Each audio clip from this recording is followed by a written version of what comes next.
Retraite de l'Avent 2013. Première semaine. Le Christ est sorti d'auprès du Père. Au commencement était le Verbe, et le Verbe était avec Dieu, et le Verbe était Dieu. Il était au commencement avec Dieu. Toutes choses ont été faites par lui, et rien de ce qui a été fait n'a été fait sans lui. En lui était la vie, et la vie était la lumière des hommes. La lumière luit dans les ténèbres, et les ténèbres ne l'ont point reçue. Le Verbe était la véritable lumière qui, en venant dans le monde, éclaire tout homme. Il était dans le monde, et le monde a été fait par lui, et le monde ne l'a point connu. Il est venu chez les siens, et les siens ne l'ont point reçu. Prologue de Saint Jean. Nous voici au début d'un temps privilégié, un temps où toute l'Église à l'unisson se tourne vers le mystère de son origine. Nous avons l'habitude de commencer cette démarche par l'Annonciation qui inaugure dans le sein de la Vierge Marie l'incarnation du Verbe. Le oui de Marie est en écho, dans la pureté de cristal de tout son être, au oui du Christ, dans le mystère de l'amour trinitaire. Dans l'Épître aux Hébreux, au chapitre 10, versets 5 et 7, il est dit « Aussi, en entrant dans le monde, le Christ dit « Tu n'as voulu ni sacrifice, ni offrande, mais tu m'as formé un corps. Tu n'as pas agréé les holocaustes, ni les sacrifices pour le péché. Alors j'ai dit « Me voici, je suis venu, mon Dieu, pour faire ta volonté, ainsi qu'il est écrit de moi dans le livre. » Là encore, nous trouvons en la Vierge très pure l'écho du plus haut des cieux. Quand le Christ, au cœur de la Trinité, dit « Me voici, je suis venu, mon Dieu, pour faire ta volonté », au cœur de ce monde, Marie, sur notre terre, répond à l'ange Gabriel « Je suis la servante du Seigneur, que tout m'advienne selon ta parole. » Magnifique écho de l'Esprit dans la chair humaine de la Vierge Marie, écho du Verbe accueilli par la Vierge, qui se fait parole sur ses lèvres. Ne devrait-il pas en être de même dans nos vies de baptisés? Répondre à l'écho de la parole de Dieu. Durant cet Avent, en acceptant de parcourir ce temps au monastère invisible, nous avons été secrètement appelés par l'Esprit du Seigneur à ne pas goûter la joie de Noël, mais à partager le chemin du Messie souffrant. Le mystère est paradoxal. La joie sur la terre est le fruit d'une souffrance acceptée par le Christ. Nous avons découpé la vie du Christ en mystères étiquetés qui nous permettent de mieux approfondir le mystère qu'est le Christ lui-même. Nous avons donc des mystères joyeux, lumineux, douloureux, glorieux, et nous avons tendance à compartimenter la vie du Christ, surtout en ce qui concerne les douloureux. Nous les cantonnons au moment de sa passion. Or, toute sa vie ne fut qu'une douleur incommensurable. Dès le début de sa sortie d'auprès du Père a commencé son abaissement, sa venue dans la chair. Peut-on imaginer un instant ce que fut sa souffrance, de passer de la splendeur de la vie trinitaire aux ténèbres de notre monde? Seul l'Esprit Saint peut nous faire appréhender une toute petite partie de ce que fut sa souffrance. Nos fusibles ne résisteraient pas à la surcharge de douleur et de tristesse qui ont envahi le cœur du Christ.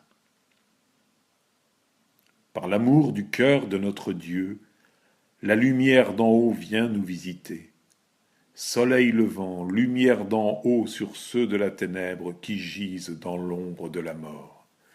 Chaque matin, nous prions le cantique de Zacharie avec cette révélation merveilleuse.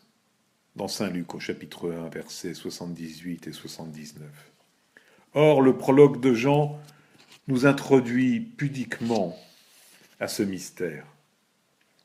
La lumière luit dans les ténèbres, et les ténèbres ne l'ont pas reçu. Il est venu chez les siens, et les siens ne l'ont pas reçu. Quelle image pourrait-on employer pour exprimer cette douleur ? Je me souviens d'être sorti un jour d'une salle de cinéma et après avoir traversé un long couloir, de m'être retrouvé tout à coup en poussant la porte dans une rue enneigée sous un soleil éclatant. J'ai été totalement aveuglé, la douleur a été intense.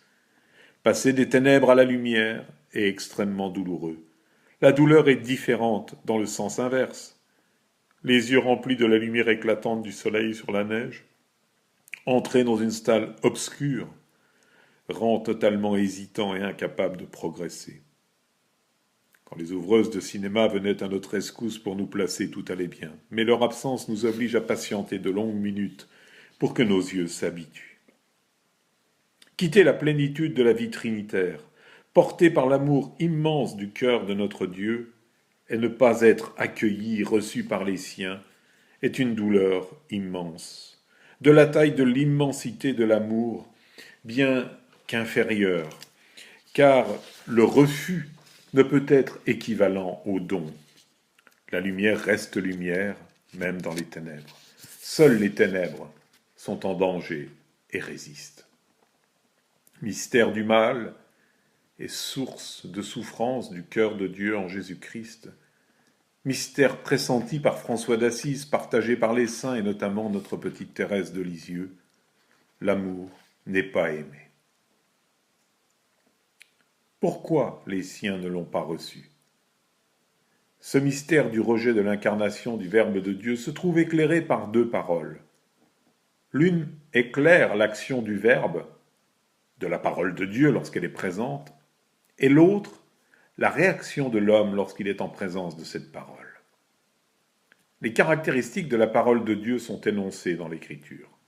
Dans l'Épître aux Hébreux, au chapitre 4, verset 12, « Elle est vivante, la parole de Dieu, efficace et plus coupante qu'une épée à deux tranchants. Elle pénètre jusqu'au point de division de l'âme et de l'esprit, des jointures et des moelles.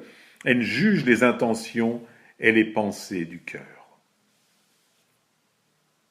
La présence de la parole est lumière. Elle fait la lumière sur toutes les situations.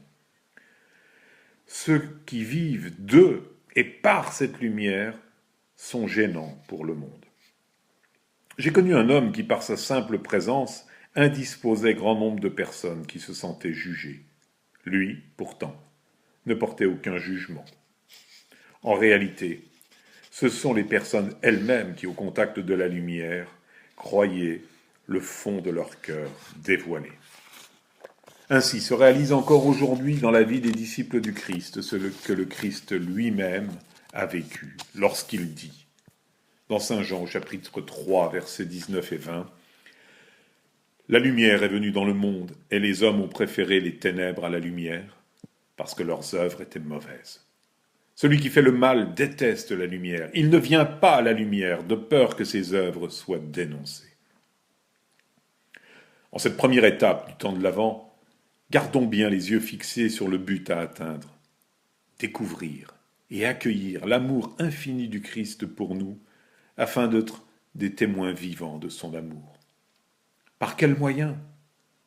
Oser regarder les souffrances qu'il a endurées dès sa sortie d'auprès du Père, pour que s'ouvre en ce monde un espace de paix et de joie. Car, comme le Seigneur le dit lui-même dans Saint Jean, chapitre 16, versets 27 et 28, « Le Père lui-même vous aime, parce que vous m'aimez, et que vous croyez que je suis sorti d'auprès de Dieu. Je suis sorti d'auprès du Père et venu dans le monde. » Que Jésus soit aimé de tous les cœurs. 3 points pour approfondir cet enseignement. Premièrement, méditons le prologue de Saint Jean et visualisons le Christ sortant du ciel, traversant la création tout entière et venant sur notre terre. Deuxième proposition, méditons le psaume 39 en pensant au Christ, à la Vierge Marie et en nous appropriant ses paroles. Troisième proposition, demandons au Christ d'être rempli d'amour pour lui. Psaume 39. D'un grand espoir, j'espérais le Seigneur. Il s'est penché vers moi. Dans ma bouche, il a mis un chant nouveau, une louange à notre Dieu. Tu ne voulais ni offrande ni sacrifice, tu as ouvert mes oreilles. Tu ne demandais ni holocauste ni victime, alors j'ai dit, voici, je viens. Dans le livre est écrit pour moi ce que tu veux que je fasse. Mon Dieu, voilà ce que j'aime. Ta loi me tient aux entrailles. Vois, je ne retiens pas mes lèvres, Seigneur, tu le sais. J'ai dit ton amour et ta vérité à la grande assemblée. Que le Seigneur vous bénisse et que cette semaine soit source de grâce, de paix et de joie.